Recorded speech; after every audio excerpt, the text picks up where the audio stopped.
I'm sitting in the car. Right. The snow plow came through because the driveway to this cabin in Maine is long, kind of winding, maybe one wind.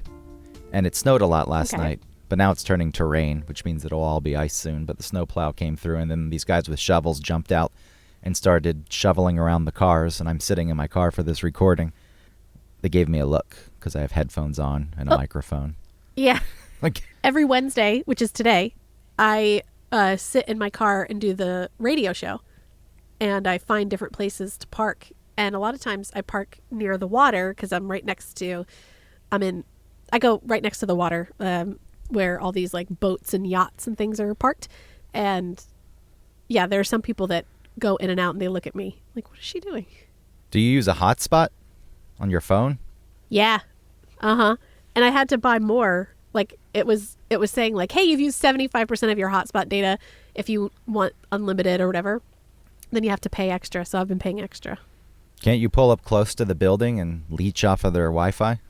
No, even when I'm in their building, their Wi-Fi isn't really even strong enough for me to stream Amazon Music. So I still set up my hotspot when I host trivia to play my playlist. Oh, I see. I also think I'm delayed because when I finish speaking, you respond 3 minutes later. I mean, I can fix some of this in editing. I'll just have to go through the full episode and tighten up the gaps. It's like a 3-4 second delay. Oh, okay. Wow, it's long. I know it's long.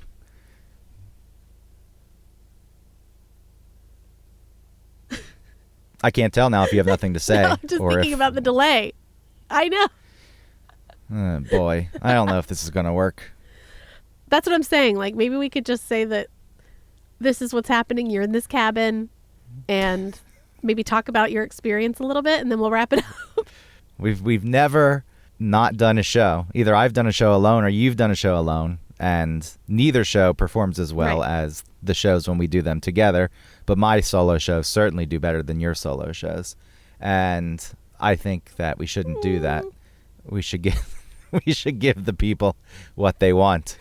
A full episode of us, but maybe you're right, not a full episode. Just a shortened check-in. Yeah. Luke, one of the guys I'm here at the cabin with, he listens to the show sometimes. But that episode, Greg is Boring, where it was very divided. Some people agreed with me. Some people said that I was a piece of shit to shut the fuck up. He texted me when he listened to it, and he agreed with me. And he lives in New York. So maybe some of these feelings are magnified living in New York. Or maybe we're just similar people. Like you said, you do deal with, that's true too. Maybe it's because you do deal with and have to interact with a higher percentage of people on a daily basis. It would make sense, I guess, to start feeling disheartened, I guess, especially in New York. I was surprised being there how sad the homeless made me feel. I think any city's got a homeless issue. I don't know what you necessarily do about it because you can't force people into institutions anymore, and so many people do have mental problems. In New York, they are offered shelter. Now, going to those shelters, are they places you want to be? Quite often the homeless people say, no, I'd rather be on the street.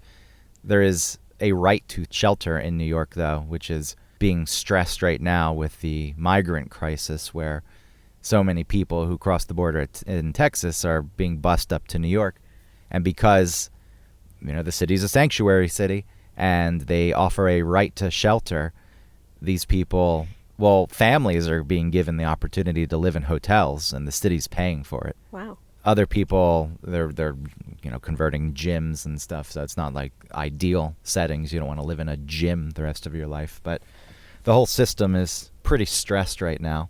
And the homeless people who live in New York, they're being pushed back even further because of the migrant crisis, which is a strange thing. I'm not saying that anyone necessarily should take priority. They're all people and they all need help, but the homeless people have even less resources at this point because it's all focused elsewhere. So I don't know how well you do.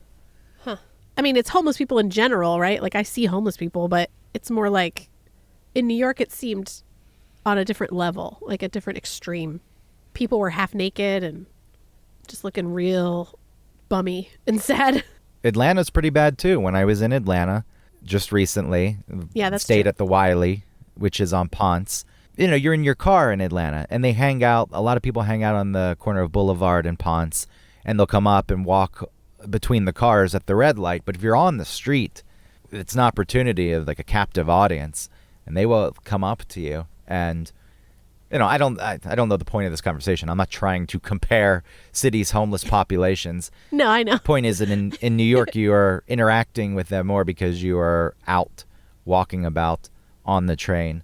It is pretty bad in Atlanta. I took clothes to Woodruff Park one Christmas. This was when I didn't have ill will towards humanity. I was like, I'm going to bring clothes to my old Jinko jeans to the homeless people in Woodruff Park on Christmas and say, Merry Christmas. People aren't thinking of you. Here are some clothes. And who knows what else is in there. A bunch of PacSun stuff, which would have been kind of funny to see them wearing.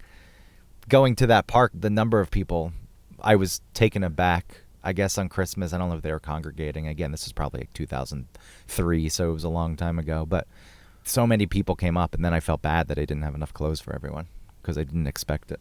My friend lived in some super cheap apartments on North Avenue before they were torn down, and like they built that place all next to Masquerade and everything. And he took a bunch of his T-shirts, his old shirts and things, and put them in the dumpster. And one of his neighbors that always sat outside, like he was always the guy sitting outside, like in a little chair in front of his door. A couple days later, he saw him wearing his shirt. It was probably some like weird punk band, I would feel somewhat excited if I saw a homeless person wearing a shirt that I gave them, which is very weird though. Why? Why would I be excited over it? The person's because struggling it's like being in life. repurposed, and it has a new life now. I think it's, oh, look, I helped. Now that person's wearing my clothing. Hey, here's Luke came out to take the snow off of his car. I should give him a quick cameo on the show. I'm going to call him over. Let me roll down my window. Sure. Yeah. Hey, Luke. I'm recording the podcast. I just told Autumn that you agreed with me and my feelings on humanity. But here, put on the headphones. You can talk to Autumn for... And there's a delay, too, so if you speak, it's going to take her like 3 seconds because of the terrible connection. But you can talk for a few seconds. Hello, my name's Luke. Hi, Luke. Hi. It's very nice to meet you. I'm a big fan. Oh, cool. Thank you so much. It's nice to meet you, too. I'm glad that you agreed with Greg about his sort of nihilistic views on people. I mean, listen, when you dealing live with in the them. city we live in for long enough, it's kind of bound to happen to your psyche after a time. Yeah, that makes sense. It really does. And it really was just that I was just annoyed with Greg that day because it was like another episode of him. Listen, I've been with Complaining. Greg for what, 4 days? I'm already fucking annoyed with this guy. But hey, we love each other. You know how it goes. We do fight. We fight. We bicker. But it's we always come back together. It's a nice relationship. In the house, it's the best dynamic, I think, between anyone because we can have these opportunities to go at each other and then make up. Just don't Luke, ask I him didn't for hear- a strawberry I didn't hear shortcake any of that dessert, 'cause it broke that's up. a whole nother thing. All right. Well, thanks. I'll figure it out. You got your cameo. Aw, I really wanted to keep talking to Luke. As long as you can hear enough. I don't know how much you can actually hear. He said when you live in a city long enough, it's bound to happen. And then he went out for a while, and then he said the next thing I heard was something about strawberry shortcake. Oh, well, the strawberry shortcake thing was I bought these Good Humor strawberry shortcake bars. And Oh, those are the best. as I was eating one, Luke said to me, oh, man, I used to love those. That was my go-to as a child. And the next time I was eating one, I threw one at him. I said, here you go, thinking, oh, we'll share in this experience. You like these things? You said they were one of your favorite ice creams. And he said, no, I don't want that. And I had my feelings hurt, and I shouted at him. And I said, fine, an opportunity to bond. That's what this is, and it's all about you because you don't want to eat this thing. Instead of realizing the bigger picture that you told me earlier that this was something special to you when you were a kid, and I was thinking about that, and I have them here, and I can offer one to you, and then we can sit there and eat these ice cream bars together. You just think, I don't want it. And that's what it all boils down to. Fuck off. Oh, no. Why didn't he want one? I don't know why, but that's why you brought up the strawberry shortcake. Like brothers or something. Yeah. It's like nobody's holding on to hard feelings. Like last night, there was a bowl of potatoes with dinner, and we needed something to scoop them with. So I took out a measuring cup, because to me the measuring cup was perfect. You could scoop up the potatoes. They didn't fall off the side of the fucking spoon, and you could get your serving with one scoop. Luke didn't like that for whatever reason. He said that it wasn't classy enough. It's not a proper scoop. And then I said, oh, so apparently efficiency is something that's just gone right out the window. By all means, go ahead and use your fancy serving spoon that the potatoes are going to fall off the side and you're going to have to catch in your hand, and you're going to have to do 6 scoops just to get your one serving. Efficiency. Whoever's heard of such a fucking notion? And then we were fine after that. Oh, man. This sounds like a blast. That's good. That's kind of fun. I get it. I can't hear you hardly at all. And it's going to sound okay, I guess, but it doesn't make sense. Like, I can't hardly hear you. It's a lot of you repeating things and explaining again, and it's bad. Okay. Yeah, I'm sorry. Well, I guess I shouldn't apologize, but No, you don't need to apologize. I apologize that the connection stinks. well, it's okay. I'm glad that we made the effort. Yeah, we tried. We gave it Yeah. Good our job. whole best shot, I guess. So, anyway. The old okay. college Well, try.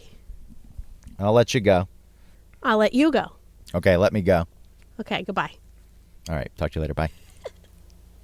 This is what happens when you're in remote Maine, where the internet in the house has a download speed of 3.2, and the upload speed it's less than 1. I think the best I ever got was 0.9 upload. And so I decided to move to the car and try to use my hotspot. Sometimes I can get 5G.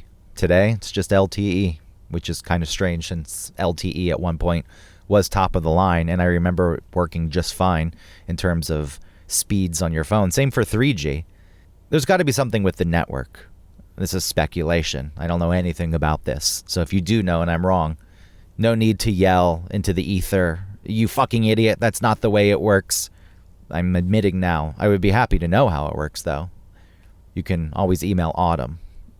I guess you could what's my email? I'm not giving out my email because I wouldn't see it. It's not that I think that I'm too important to give out my email. It's just I don't check my email.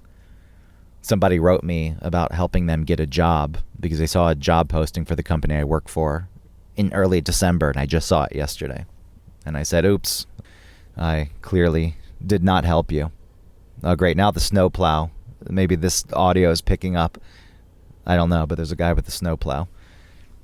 So this day is just kind of cursed. But the thought with the cellular networks was they've got to slow them down, right? 3G was useful. It worked. You could load things relatively quickly. I know that the speeds, if you compare to 5G, would be much slower with 3G. And then the LTE 4G. We lived with that for years. No complaints. I feel as though they just, at that point, the networks are like, who gives a shit? Let them fall apart. And then the speeds, or maybe they purposefully slow down the speeds of the older networks. So you've got a newer network that is faster and an older network that by default is slower, but then they slow it down more because they want to push you to the newer network so they can get more money and gain more power and call themselves the uncarrier, even though all they fucking do is nickel and dime you and try to make as much money as possible. We're nothing like the other carriers. Not at all. No way. We bring a different value and service to you. We are not Verizon and AT&T. And now you can figure out who I'm talking about if you didn't know previously. But with that said, you know that $5 credit you get when you pay auto pay? We're not having to send you a paper bill, and we're not having to worry about you paying late. So we're giving you a $5 credit. We're taking that away unless you give us your debit card. Never mind the data breaches we had in the past where our customers' information was stolen. We want to have direct access to your bank account. So if you do lose money because of a data breach, that was our side, our fault, you're going to have to fight with your bank because you don't get the same protections as a credit card. Thanks. Thanks, uncarrier. That's real uncarrier of you to do. That's why at that point with T-Mobile, I turned back on paper billing. I think I brought this up already on a show, but I'm bringing it up again. I turned back on paper billing so they would have to send me a bill and pay for postage, and I pay late every month now. You don't get auto pay. I'm not giving you my debit card. I would switch, but it's too much of a pain in the ass, and you bank on that, so there, you win there. I never wanted you in the first place. I was with Sprint. Sprint had its issues, but when you lived in cities, Sprint was fine. And then you bought them, and I was forced to go with you. And here we are. Locked horns. And I ain't letting up. So I guess I should go back inside, sitting here, It snowed a lot last night. It snowed over a foot, I think, and then it turned to rain, so it's pretty slushy and disgusting. And when Luke was on the show, I rolled down the window and he was standing in the cold weather and the rain. But that's the price you pay for a cameo on your favorite podcast. Or maybe it's not his favorite podcast, but it's a podcast he listens to just because he knows me. Would he listen if he didn't know me? That's up for debate. Though I'd say probably not. I don't think so. I don't think that's something that he would do. Oh boy. Now they're having us move our cars to see if we can get out. And people's tires are spinning. I don't think we're in a good spot here. I don't know if I'm going to be able to get home. When I want to leave this place, I'm going to be trapped in the compound. The man with the snow shovel's looking at me, wondering why I'm got a microphone and I'm recording in a car. And I'll just keep recording while I back up so you can get some ambient sound, because that'll be fun. We'll turn up the 80s. Should I move?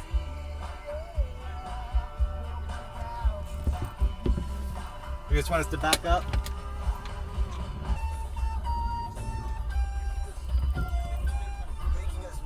Okay. So is this good right here? Yeah, you're good. Still waiting on that record deal. 80s on 8. I'm stuck in the snow. There are 3 cars here. One with all-wheel drive, a Subaru. One with rear-wheel drive. That's not me. Then I have front-wheel drive. Which one will win? Well, the Subaru will clearly win. Okay. Yeah, it was hard to keep a good connection. But I'll edit what we have. It'll be like 15 minutes. Why don't you just come in here like this and then push out? And we are waiting for the green light to try to back out of the snowy spot once again. I'm going to try it? All right.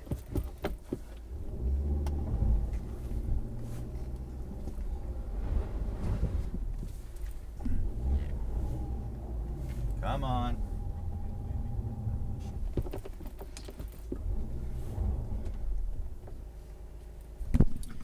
The update is I backed out of the spot, but I cannot pull forward. The wheels are just spinning.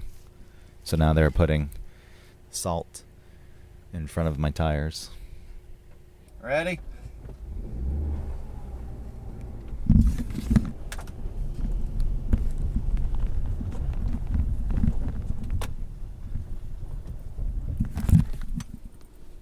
And it worked. And now I'm up the driveway just to be stuck when I try to get out of this place early Friday morning. 4 a.m.